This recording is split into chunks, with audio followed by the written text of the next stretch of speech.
দেশনেত্রী বেগম খালেদা জিয়া অসুস্থ হয়ে এভারকেয়ার হাসপাতালের বিছানায় সে জীবন মৃত্যুর সন্ধিক্ষণে একমাত্র দেশনেত্রী বেগম খালেদা জিয়ার জন্য।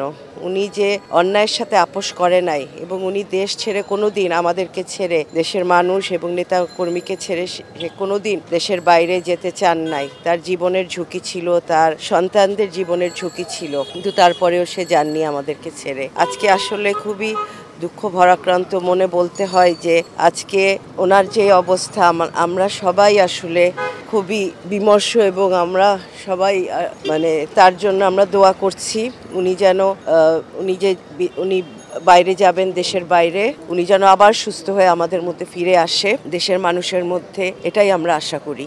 ওনার যেমন ফুসফুসে ওনার তো নিউমোনিয়া হয়েছে, আগে তো ওনার লিভারটা আগেই তো এফেক্টেড, এমনি অর্গানগুলো তার কাজ করছে, হার্টও কাজ করছে, কিন্তু এই যে ওনার অনেক মাল্টিপল কমপ্লিকেশনের জন্য শরীরটা ওনার এই অবস্থায় এসছে। কিন্তু আমরা আশা করি যে এখানে আমাদের ডক্টরসও আছে, চিকিৎসাও আছে, কিন্তু অনেক ইকুইপমেন্টস এখানে নেই আমাদের হাসপাতালগুলোতে। তার চিকিৎসার জন্য একমাত্র বিদেশে যদি তাকে এখন নিয়ে যাওয়া হয়, আমার মনে হয় উনি সুস্থ হয়ে ফিরবেন, কারণ ওনার মনের জোর এবং সারা বাংলাদেশের মানুষ তার জন্য এখন দোয়া করছে। উনি ফিরে আসবে আমরা আশা করি আমাদের মাঝে ইনশাআল্লাহ, চিকিৎসা শেষ হয়ে।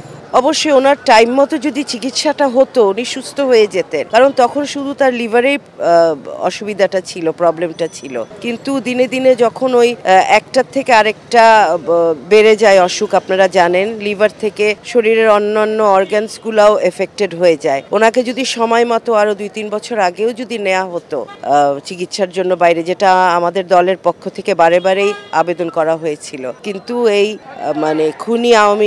খুনি আওয়ামী হাসিনা সরকার সেটা আমাদের করতে দেয়নি, সেটা পারমিশন দেয়নি। এটা প্ল্যান।